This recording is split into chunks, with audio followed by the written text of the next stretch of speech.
अनेक जन्म बर मत पिया पायो ना विश्राम। अस अवसर प्रभु राख लो चरण शरण सुखदाम। अस अवसर प्रभु राख लो चरण शरण सुखदाम। श्रवण सुयस सुनि आए हो प्रभु भंजन भय भी।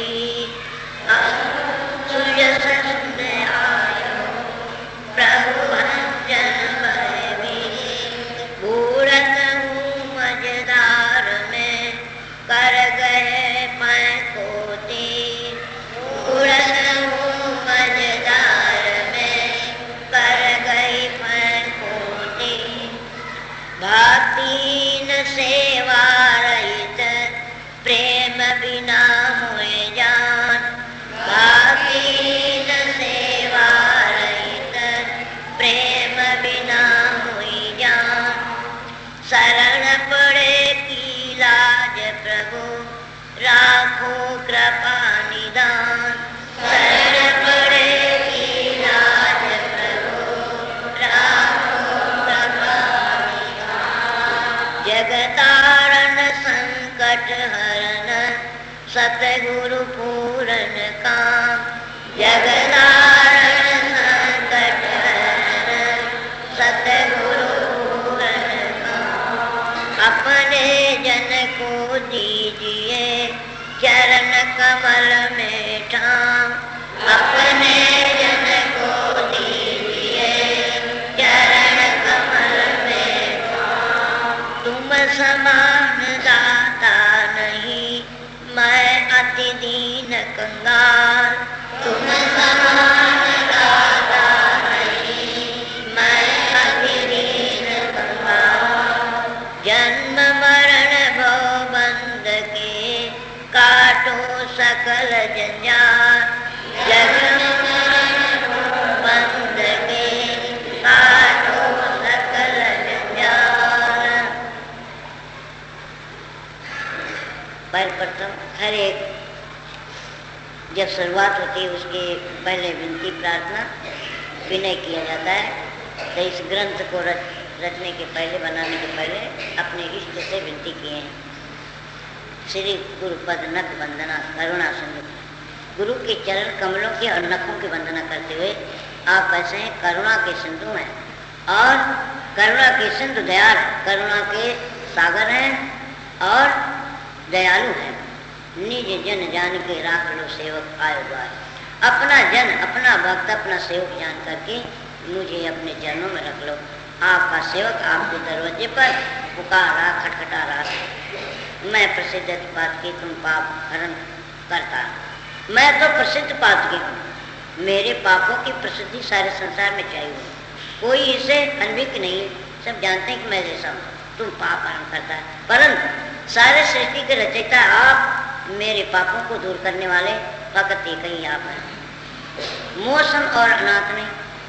अनाथ लोग कहते हैं भाई उसका कोई नहीं है, उसका संभाल करने वाला उसका कोई नहीं है। कहते मौसम अनाथ नहीं। मेरे समान संसार में कोई न कोई होते ही है परंतु मेरे समान अनाथ कोई नहीं। तुम समान तुम नाथ अनाथ सनाथ। तुम अनाथों के नाथ सनाथ करने वाले अन्य अपना बनाने वाले और मुझे संभाल लो। मैं अपराधी जन्म से निष्ठिन करता पाप। मैं जन्म से ही पाप कमाता आ रहा हूँ। जब से जन्म लिया पाप ही पाप करते हुए मैं इतना बड़ा हुआ। अंतर की गत सब विधि जानत हो तुम आप। मेरे अंतर की बाहर से तो मैं छिपा लूँ कोई ना जान जाए पर अंतर की गत की तो आप ही जानने वाला और देखने वाले हो। निष्दिन मैं वह बहा जाता हूँ वो लोग किनार। क्या रात दिन मैं उसी बहाव में बहा जा रहा हूँ। कौन से बहाव में? जिस बहाव में बहाने के बाद फिर पार न लग सके। मोह और लोभ की धारा में जो प्रबल धार है उस धार में मैं बहा जा रहा हूँ। अय स्वामी करुणा निधि बूढ़त रेखवान। अय करुणा के समुद्र करुणा के सागर। अब इस आबाद जल में डूबते हुए आप मेरी रक्षा करो, मुझे उबार लो। दीनानाथ दयाल प्रभु पति उदाहरणहार। आप दिनों के नाथ हो, दयालु हो और सारे सृष्टि के प्रभु हो।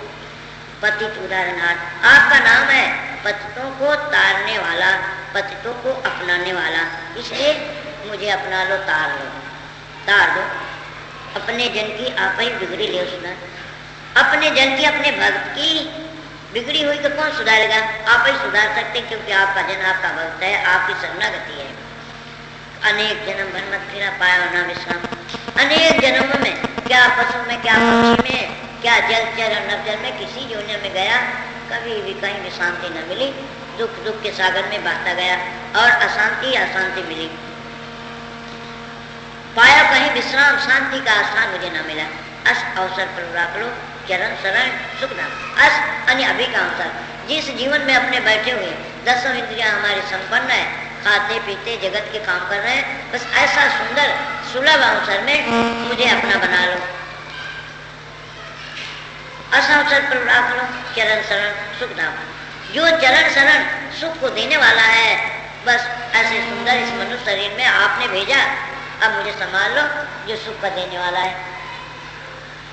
श्रवण सुजस सुन आए प्रभु भंजन भयभीत। मैंने आपकी महिमा को सुन करके अपने कानों से आपकी महिमा को सुना कि वो प्रभु कैसे है, संसार के दुखों से, संसार के दुखों को भंजन यानी तोड़ने वाले और भाव की पीर मिटाने वाले, भाव की पीर और भाव के संसार के दुखों से दूर करने वाले, ऐसी आपकी महिमा सुजस मैंने अपने कानों से सुना, इसलिए आपकी शरणागति में आया हूँ। मेरे भी दुख दूर करेंगे, मैं भी उसी सृष्टि में हूँ जो सबको दुख को दूर करते हैं। ऐसे प्रभु की महिमा को सुन करके मैं उनकी शरण आया हूँ। बूढ़त हूँ मझधार में कर गए चोटी। मैं अगाध जल की जहाँ भौर पड़ती है, उस भौर से निकलना बड़ा मुश्किल हो जाता है। बड़े बड़े तैराक भी छक्का खा जाते हैं, उससे अपने आप को बचा नहीं सकते। तो ये संसार सागर से पार होना कोई सुलभ नहीं है, महान कठिन है। बूढ़त हूँ मझधार में कर गए खैचो तीर। कहते हैं संसार सागर में अगाध मैं डूब रहा हूँ। आप जिस तरह से तैराक अगर उसको पकड़ने जाता तो क्या होता है, उसी को लेकर डूब जाता है। परंतु ऐसा तैराक उसको पानी का छोल दे करके, जब वो पानी के छोल से किनारे लग जाता है, खाइल में आ जाता है, तो वो उसके टांगों में या कोई न कोई फिर उसको ला करके उस डूबते को किनारे पर सुला करके अनेक तरकीब करके पानी पिया हुआ भी उल्टियां करा करके उसको बचा लेता है। इसी तरह से जीव की भी दशा है। इस संसार सागर में आकर के अपने आप को संभालने में असमर्थ है, अपने आप संसार सागर से पार लगाने में असमर्थ है। सतगुरु जब उसकी दया की धार जीव पर अनेक जन्मों के अच्छे किए हुए कर्म थोड़ा थोड़ा संचित और उसका ब्याज जोड़ करके जब मालिक दया करते हैं, तब किसी संत संगत में जा करके, जैसे बूढ़ा हुआ पानी पेट में भर जाता है तो मरने का बाकी नहीं रहता, यानी मर ही जाता है।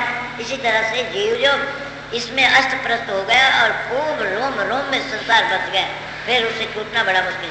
बड़े मुश्किलों से संतों ने दया करके उसको ऐसी घूंटी पिला करके उसको संसार की वासना, संसार के जो उसके अंदर सुख घुसा हुआ है, उसकी आशा भाषा को मिटा करके, और ये आशा भाषा इस तरफ से तोड़ के उस तरफ लगाना, संसार से तोड़ करके ये नासमान और वो अजर और अमर, नासमान से तोड़ा करके उस अजर अमर से जोड़ना। धीरे धीरे उसकी आशा भाषा जब उधर लग जाएगी तब क्या होगा। जिस तरह से अथाग भंवर से निकाल करके कोई खाइल में ले जाए, फिर उसको कोई पकड़ के ले आए, उसके पानी को निकाल करके औषधि खिला करके उसको शांति देके उसको जीवन दान देवे। इसी तरह से इस संसार सागर में हम डूब रहे हैं। अब आप ही हो कि इस मझधार से मेरी जीवन नौका को पार कर सकते हो। भक्तिहीन सेवा रहित प्रेम बिना हुई जान। न मुझ में भक्ति है, मैं भक्ति से हीन हूँ, सेवा करने योग्य में नहीं हूँ।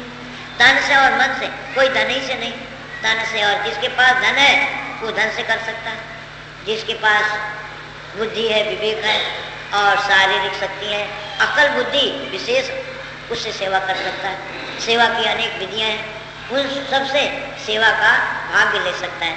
तो कहते हैं भक्तिहीन सेवा रहे। न मुझ में भक्ति अंग है कि मैं भक्ति से सेवा प्रभु आपको रिझा सकूं, न मेरे अंदर प्रेम है कि प्रेम से आपको अपने बस में कर लूं, जान सकूं आपको। शरण पड़े कि लाज करो आपको कृपा। बस ये कहीं जानता हूँ कि अब आप मेरी लाज रख लो, आप कृपा के समुद्र हो, आपके अंदर कृपा ही कृपा, ओत ओत आपके अंदर कृपा ही कृपा भरी हुई है।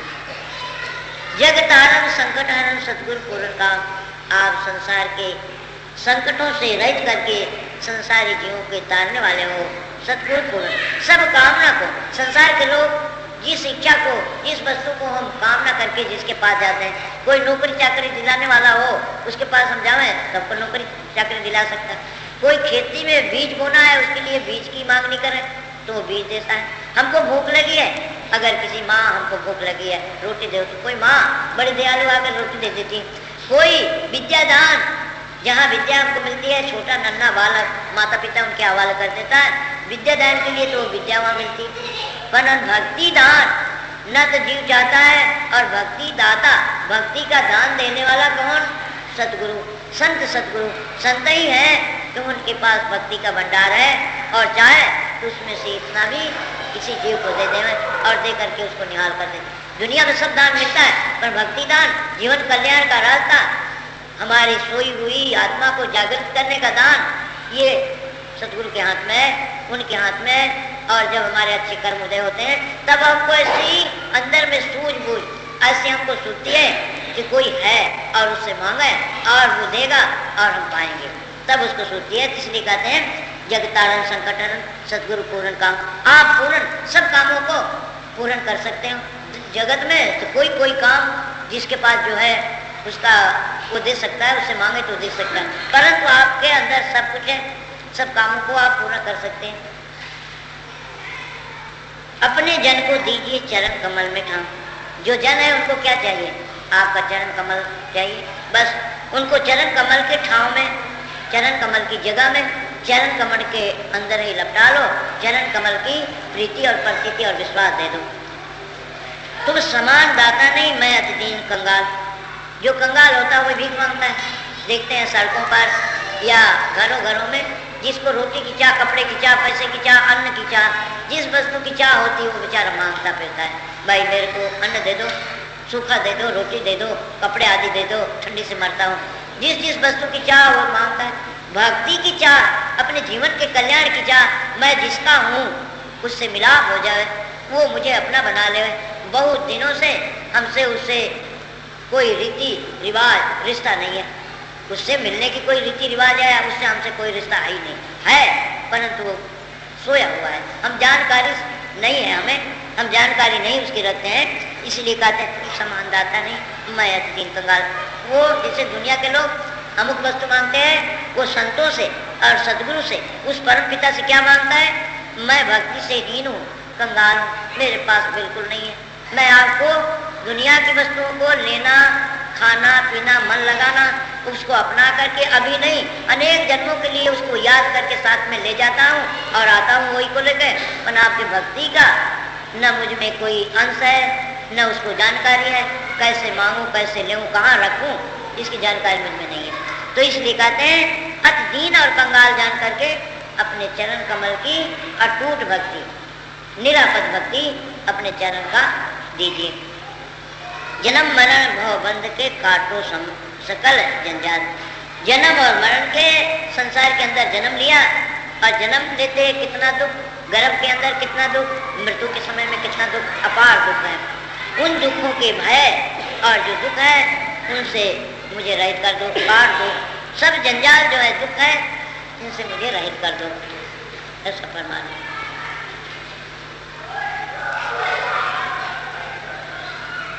भूमिका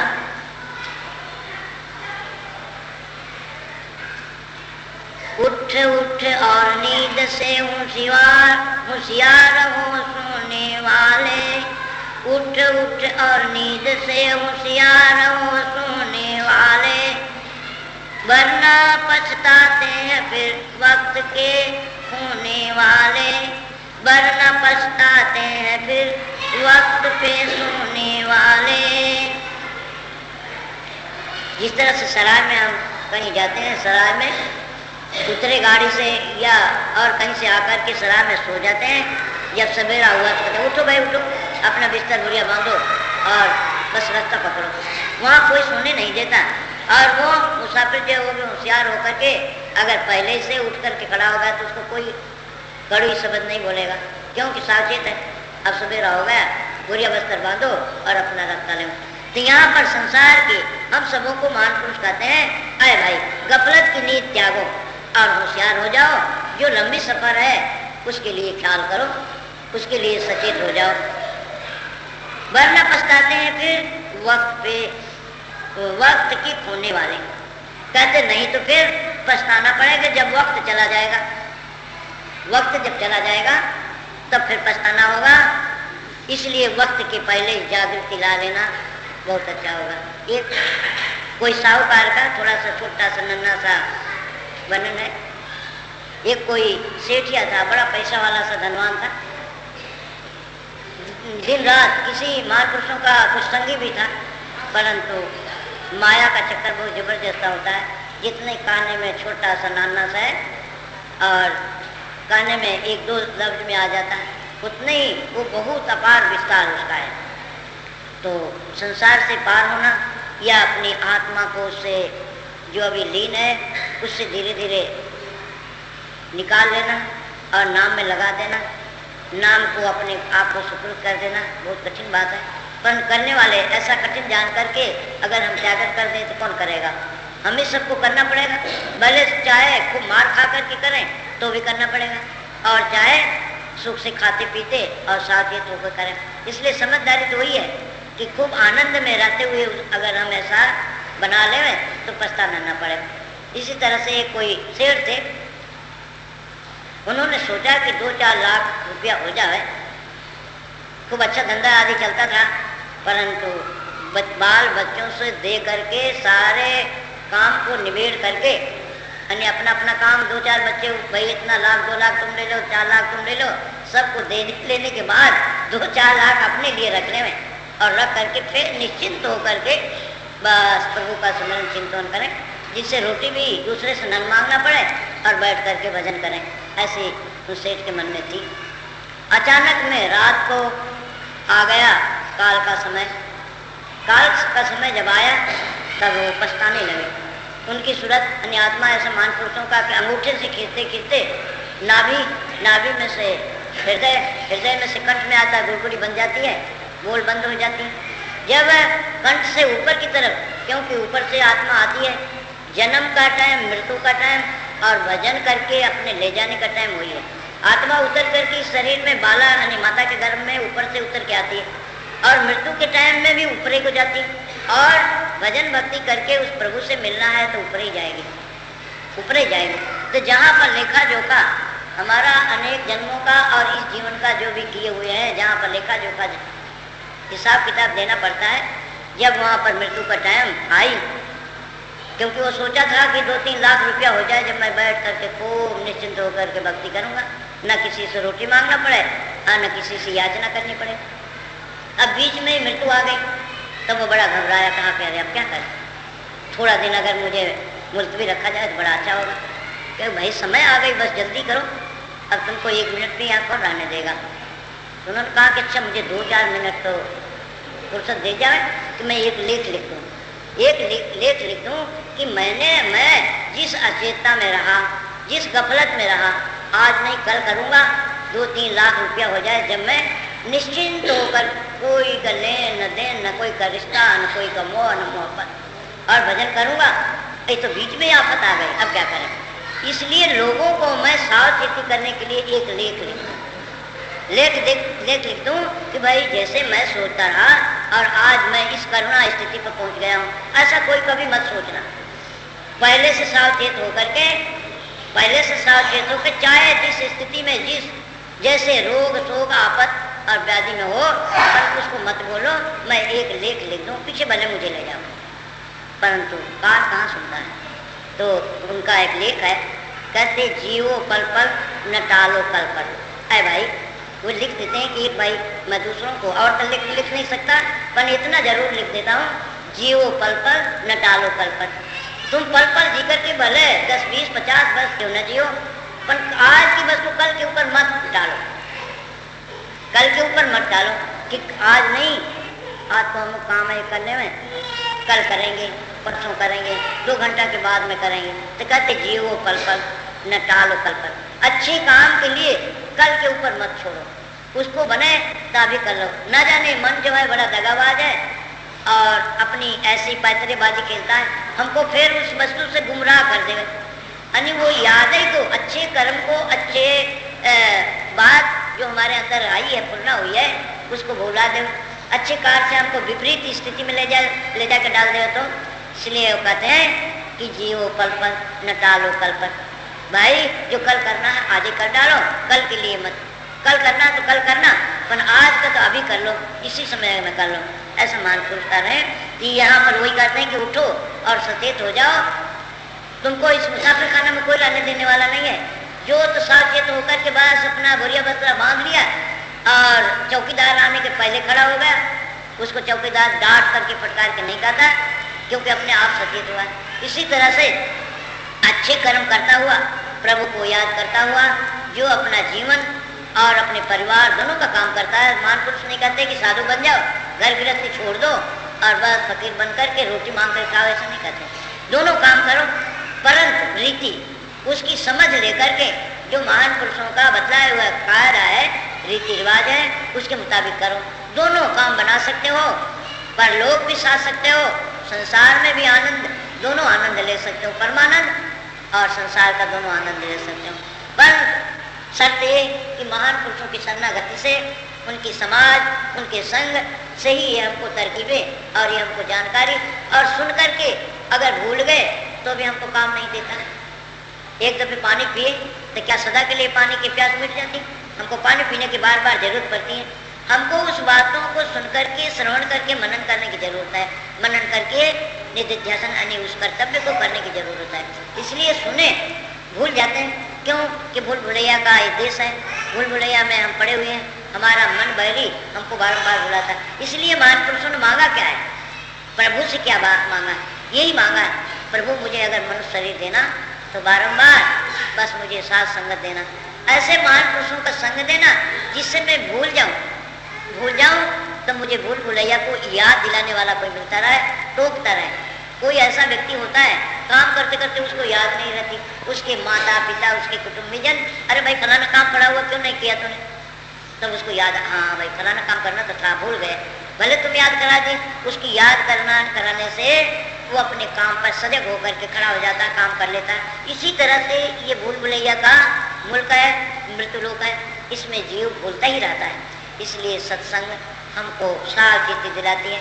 महान पुरुषों के ग्रंथ जो है हमारी सोई हुई आत्मा को थोड़ा, जिस तरह से भरपूर नींद में सोया हो, कोई आकर के चद्दर पकड़ के हिला देवे, अगर हम उठ गए तो अपना काम कर लेते हैं, अगर सोई पड़े रह गए तो बस हमारा सारा काम पड़ा रहता, बर्बाद जाता है, और नींद से तो मालूम नहीं कब उठेंगे। तो इसी तरह से सत्संग जो है ये हमको सजग बनाता है, परमार्थ की तरफ लगता है। और महान पुरुषों ने फरमाया, जन्म मरण दुख याद कर कूड़े काम निवार। जन्म मरण दुख याद कर कूड़े काम निवार। जिन जिन पंथों चालना सोई पंथ सवार। जिन जिन पंथों चालना सोई पंथ सवार। जिस तरह से हम यहाँ संसार में कहीं जाते हैं मुसाफिरी करने, चाहे देश हो विदेश हो, चाहे 10-5 कोस पर क्यों जाना हो, अगर हमारा कोई साथी है तो हमको चलने में, खान में, पान में, सो जावे तो एक जगता रहे, हमको बहुत मदद मिलती है, बहुत मदद मिलती है। तो इस रास्ते में यानी परमार्थ के रास्ते में कौन है? संत हैं, सदगुरु हैं, सत्संग है। तो कहते हैं वो सचेत करते हैं संसार के सोए हुए हम सबों को। सदगुरु महान पुरुषों ने सचेत करने के लिए क्या कहा? जन्म मरण, जन्मते हुए देखते हैं।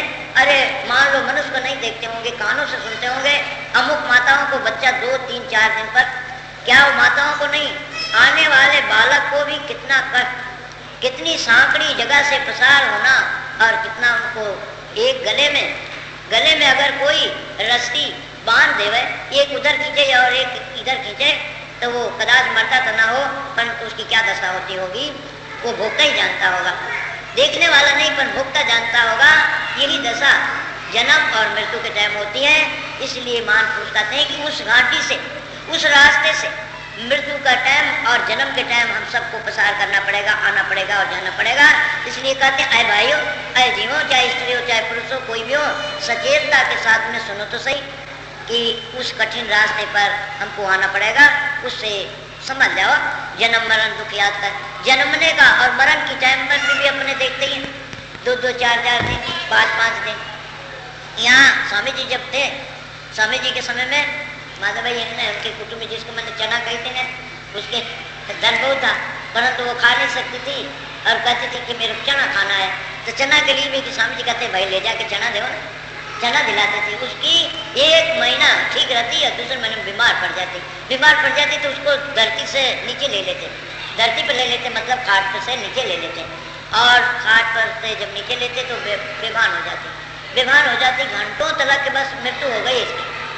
राम बोलो भाई राम बोलो, पर थोड़ी देर में फिर सचेत हो जाती और कहती कि भाई मेरे को थोड़ी ताड़ना, मुझे कोई नरकों में ले जा रहा, अग्नि जल रही, अग्नि का कुंड जल रहा, उस अग्नि मेरे को डाल रहा और टट्टी और पेशाब बड़े भरा हुआ है, उसके अंदर मेरे को डाल रहे हैं और मुझे पहाड़ के ऊपर से गिरा रहे हैं और बड़े बड़े दांत वाले मेरे सामने तलवार लेकर खड़े हुए हैं। तो स्वामी जी कहते कि भाई ये सब देखो, कर्मों का जैसा जीव मनुष्य शरीर में आ गया और मनुष्य शरीर में आने अनेक जन्मों के कर्म, और इस जन्म में भी कभी साधु संतों के पास मालिक से शरणागति लिया नहीं, अच्छे कर्म किया नहीं, दीन और दुखियों की सेवा किया नहीं, तो फिर जीव की क्या दशा होगी, यही होगी।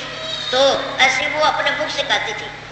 इससे जब स्वामी जी ने कहा कि ऐसा करो तुम लोग, बहुत दिनों के बाद में ऐसे 5-10 दफे हो गए, जब उन्होंने कहा बहुत बीमार पड़ी, मरण तुल्य हो गई, तो उन्होंने कहा कि तुम लोग जाकर के पाठ करो, तुम लोग पाठ करो तो कदाच उसकी प्रभु के नाम से दया हो जाए, तो कम से कम इस शरीर से तो छूट जाए।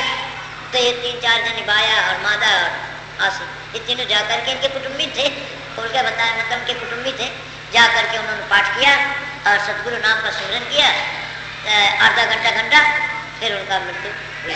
तो मतलब ये सब की जन्म मरण दुख याद कर कूड़े यानी हमको ये ज्ञान नहीं कि कौन सा किस आत्मा को दुख होगा, या इस कर्मों से हमारी आत्मा नीचे को उतर रही है, इसका हमको ज्ञान नहीं है। कहते इसकी विधियां, इसकी जानकारी सत्संग से ले, सत्संग से लेकर के जन्म मरण को याद करके पूरे कामों को, जिस कर्मों से कि हमको नीच ऊंच योनियों में जाना पड़ता है, इनकी जानकारी लेकर के पूरे काम निवार जिन पंथों, जिस रास्ते से आत्मा उतर के आती है मृत्यु के टाइम में माँ के गर्भ में, और मृत्यु के टाइम जिस रास्ते से जाती है, और उसी रास्ते से हमारी साधना करके उसी रास्ते से उस सतगुरु के स्थान में पहुंचाना है। तो कहते जन्म मरण दुख याद कर, पूरे काम निवार जिन पंथों चालना, जिस रास्ते से जम के दूध तुम लोग घसीट करके मारते हुए और धकेलते हुए ले जाएंगे, उस रास्ता पर पहले से चलना शुरू कर दो, अभ्यास करो सतगुरु के बताए हुए रास्ते पर। तो जम के दूध क्यों, हम पहले से तैयार हैं चलने के लिए, तो जबरदस्ती घसीटता हुआ कौन ले जाएगा भाई, कोई उसको नहीं। बड़े खुशी के साथ चलिए साहब, मजिस्ट्रेट के साथ में मोहब्बत है और मजिस्ट्रेट के सामने उसको कुर्सी मिलेगी, मुलजिम बन के नहीं जाएगा, उसके बड़े प्रेम से उसकी खातिरदारी होगी और प्रेम से उसको बैठाया जाएगा। कहते ऐसा क्यों ना करो, ऐसा ही करो कि जिससे प्रेम से तुमको वहाँ आगमानी हो, प्रेम से तुम जाओ और इस जन्म का जब समय आ गया पूरा होने का तब बड़ी खुशी के साथ जाओ, ऐसा फरमा रहे। तो हमको सबको करने की जरूरत है, अपने सब भी करें और सदगुरु सबको सद्बुद्धि सद्विचार देवें। उनके बतलाए हुए साधन सूरत सबद का जो रास्ता है निर्विघ्न है, थोड़ा जरूर अपने मन और तन के ऊपर काबू करके सदगुरु की सहायता, सदगुरु की शक्ति उनसे मांग करके, और हम भी मन इंद्रियों से थोड़ा उपराम होकर के, मन कहता है उसके न करने चल के जो संगत का सदगुरु का आदेश है उसको याद रख करके उस मुताबिक चलते रहेंगे तो जन्म मरण भी जब तक उस प्रभु के देश में नहीं पहुंचेंगे तब तक सरलता से हमारा मृत्यु और हमारा जन्म भी सरलता। ऐसी माताएं क्योंकि परमार्थियों से प्रेम रख